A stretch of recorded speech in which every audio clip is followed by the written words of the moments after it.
We're raising awareness for all these dating stories from hell. Let me see what y'all got going on in these dating streets.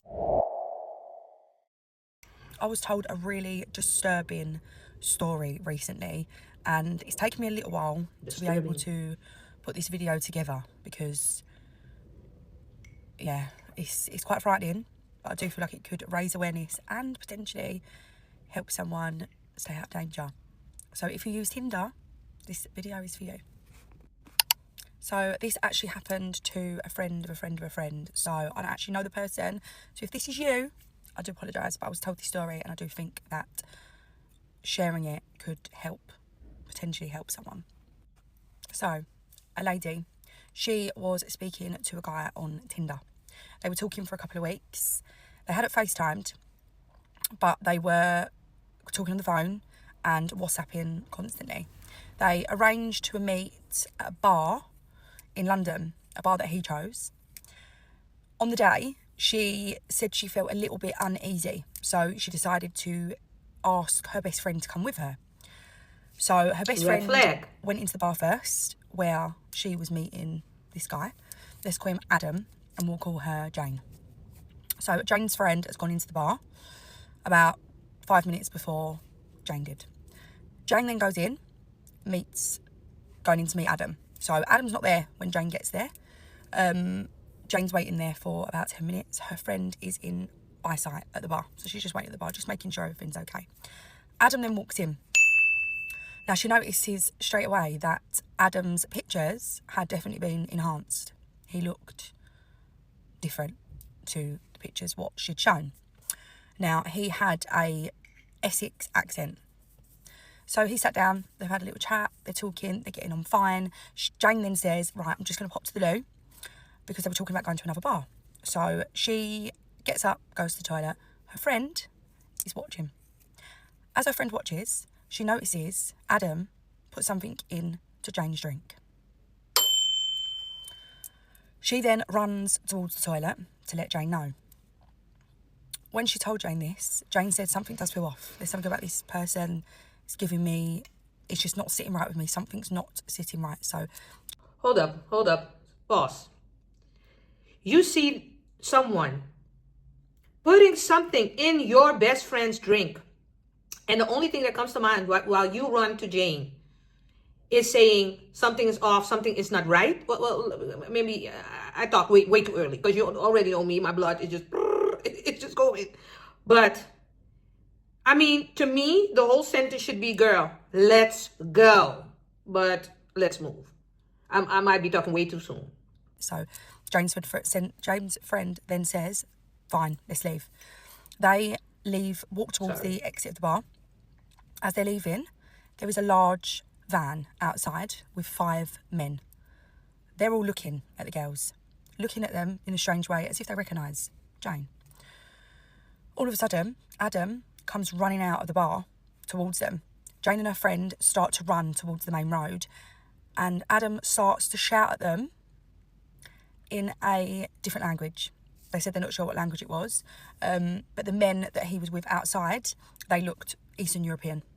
So they all then were together, and Jane believes that they were trying to kidnap her, or trying to drug her and get her into that van. Now, this story gave me chills. And I've actually tried to film this video about 4 times now and struggled, because imagine that. Like, I won't even want to imagine that. So please, guys, if you are using online dating, there are so many different things that can go wrong. You don't know who these people are, so please always make sure you FaceTime them. You know exactly who you're talking to. Check if they have social media. Just be really, really wary. Like, human trafficking, guys, it is no joke. Like, there's a whole industry for trafficking people, from young children to adults. It is a billion-dollar business. Like, let's not sleep on it.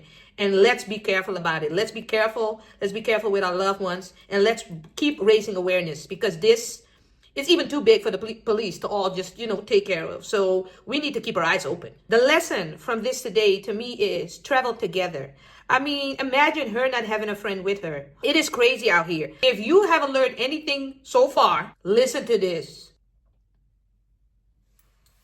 Imagine this. Sister call you because it's the weekend and she want to get out with you. She feel like y'all ain't been out in a while. Now, at first you told her, nah, you was going to chill at the house. You done had a long week. You didn't really want to do too much. You had just started a new job. You were a single mother of 2. And you just now starting to go back to nursing school. So you are overwhelmed. But then after you got out the shower, you thought about it. You know what? I need this weekend. I need this moment. Bitch, I need a drink. So you call your sister back and you like, you know what, girl? Yeah, I'll go out to the lounge with you. What time you talking about? Because she was like, oh, bitch, around 8 o'clock. I want you to be ready so we can go. So you like, okay, cool. You go in the closet, you find you something to wear, one of your sexiest dresses. Because you can't go wrong with a black dress. So you decide to go ahead and put the dress on, throw yourself on some heels. You did your makeup while listening to Boys to Me, listening to H-Time. You just basically listen to all the old schools, pretty much to put you in the mood to go out tonight. So your sister called you. She said, hey girl, who driving, me or you? I said, well bitch, I plan to drink. Are you gonna drive? She said, no, I want to drink too. So y'all both agreed to get an Uber. She drives over to your house. You already dressed. She's dressed. Y'all call the Uber and y'all go ahead and hit the tank. Now while y'all riding to y'all destination, your sister looking up like she's up or something. So you like, bitch, what is it? She said, oh, I forgot to tell you. A guy invited me to this lounge and he brought his friend for you. Now, why would you do that? Because she know that you have not dated in 3 years. She's tired of you being single, and she's the only one who is out here dating. You like, that is not what I want. That is not what I need. I'm very happy while being single. She said, well, bitch, do it for me. So you go ahead and swallow the pill and do it for your sister. Now, y'all get to this lounge. You notice the friend. He's waving y'all to show y'all where they at. You look. You see the friend. And he actually don't move half bad. So you're like, okay, this could go well. So they say y'all 2 seats at the bar. Y'all all sitting at the bar. And they ask y'all what y'all want to drink. You decide to get a dirty martini. Because that's what you're in the mood for. And your sister just get a regular schmeglow margarita. So as y'all sitting there talking, having y'all drinks, you notice that the friend is giving you a little extra special attention. And you are really feeding into. I mean, it has been a while, right? A mid-conversation, you and your sister, y'all give each other eye contact. And you know what that means. Bitch, let's go to the bathroom. So y'all excuse yourself about letting the guys know that y'all was finna get ready to go to the restroom and that y'all would be there. So y'all go in the restroom and the first thing that y'all say is, bitch. Because both of the guys were very handsome. So both you and your sister, y'all go into the same style and you actually snuck some shots in because you know how high that shit can be at the fucking bar. And so y'all take a shot. Now you and your sister, y'all talking about the 2 guys and she asking you, do you think that you will leave with him for tonight? You telling her, bitch, no, I don't know him like this. She said, girl, please. So she talk about how she like to do, how attractive she find him, and that she will not be coming home with me tonight. She will be getting the ride by him. Dirty slut, you. I love it. So y'all go back out there.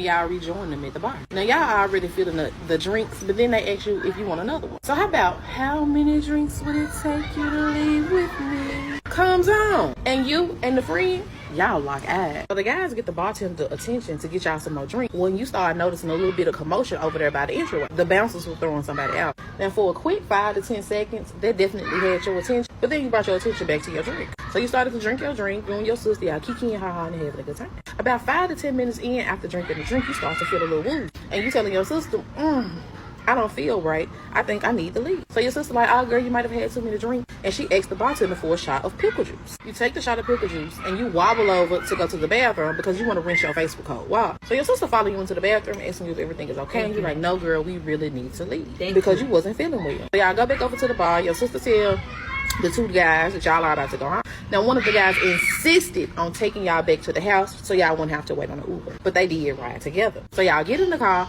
y'all give them the address of where y'all going, and you are pretty much out of it. Now, while you driving, they let all the windows down, you feeling all of the breeze, but your eyes is not open. You trying to open them, but you just cannot fight this feeling. Whatever you had, whatever you drank, is making you woozy, dizzy. You just cannot keep your eyes open. Now, you feel the wind blowing, however you end up hearing your sister say, the turn was over there. Like the moment I would have felt drowsy, I would go with my sister to the bathroom. We talking to each other. I don't feel good. Pickle juice, whatever you drank.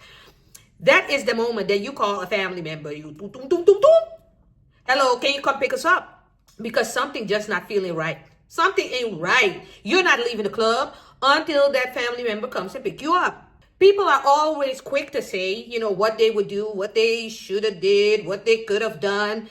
But, you know, if it was me, because I'm saying all these things, I wouldn't have done nothing. You don't know what you would do unless you're in it. But then to proceed to go in their car while you feel a little bit out of, But then again, you were out of it. So you were not in your right mind already. So that is forgiven. I motherfucking hate. Let me go ahead and give it to y'all early this morning before I go to the gym. So you still pretty much out of it.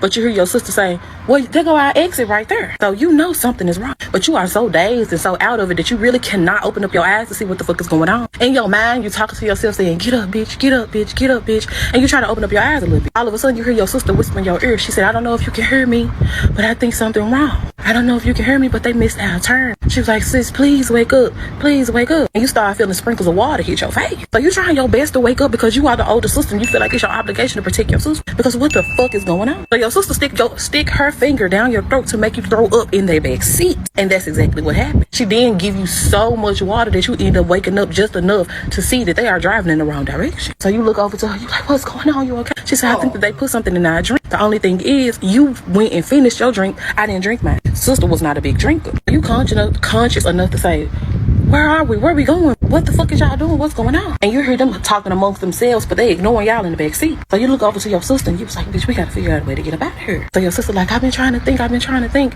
but the window's locked, so we can't get out of the window. Then she goes to say, the child safety is locked on, so we cannot get out these doors. I said, well, there is a will, there is a way. You knew that y'all was going to a lounge, so you did not bring your pion with you. In that moment, you felt like that you had let your sister down because you are the older sister. So as they continue to drive, all the street lights started to disappear. Now y'all going down the dog road. And now in your mind, you are really trying to figure out a way to get y'all out of this situation. Because you look over to your sister with the little strength that you have left, and she is over there bawling tears. So you have to pay her and tell her, bitch, we got to get up out of here. We gonna get up out of here. Hope stay strong. So you being as dazed as you is, you still trying to stay. But whatever the fuck you drank got you feeling so fucking woozy. You decided to just close your eyes. You close your eyes, you feel your sister laying on your lap and she just rubbing your leg, telling you to wake up, sis, please wake up. But you feel it. So then all of a sudden the car stops. And when the car stops, your mind automatically go into survival mode. Because you like, bitch, we cannot get kidnapped. We get to get the fuck up out of here. Because you don't know what the fuck is on these niggas' mind. You know it ain't nothing right because they didn't take you home.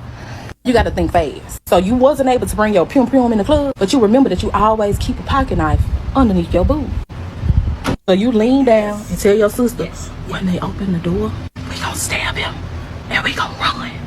So you pull the pocket knife from up under your boob and you sit it beside you. But again, you still pretend to be passed out a little bit. So one of the dudes open up your door and the other dude open up your sister door. Now the dude that open up your door, he attempt to get you out and you acting like as if your body is limp and you cannot move. So when he gets you out, you automatically stab his ass in the arm. He fall out, because he just got stabbed, and you run around to the other side to try to get the other dude. Now he was not prepared for this because he did not have any weapon. So then you stabbed him in the neck and you told your sister to run, bitch, run. So y'all both started running and y'all just do not look back at all. Now while y'all running, y'all end up running down a rocky ass road. Y'all still don't know where the fuck y'all at. Y'all ain't got y'all cell phones because obviously they took them. Y'all ain't got your purses because you left them in the car. And the only thing that you got is your fucking feet and how you own them. While you running, you wobbling and you stumbling on this motherfucking rocky road because this ain't no smooth road and you end up tripping and falling. Now you tell your sister because she do stop. No, don't stop, bitch, keep running. She like, I'm not leaving you. Like, keep running. And her stubborn ass like, no, I'm not leaving you. He helps you get up and y'all just start walking fast together. Now behind y'all start seeing lights and they coming really, really fast. And it looks as if somebody's about to hit y'all. So y'all kind of move away, but y'all still moving because y'all don't know what the fuck is going on. Then all of a sudden,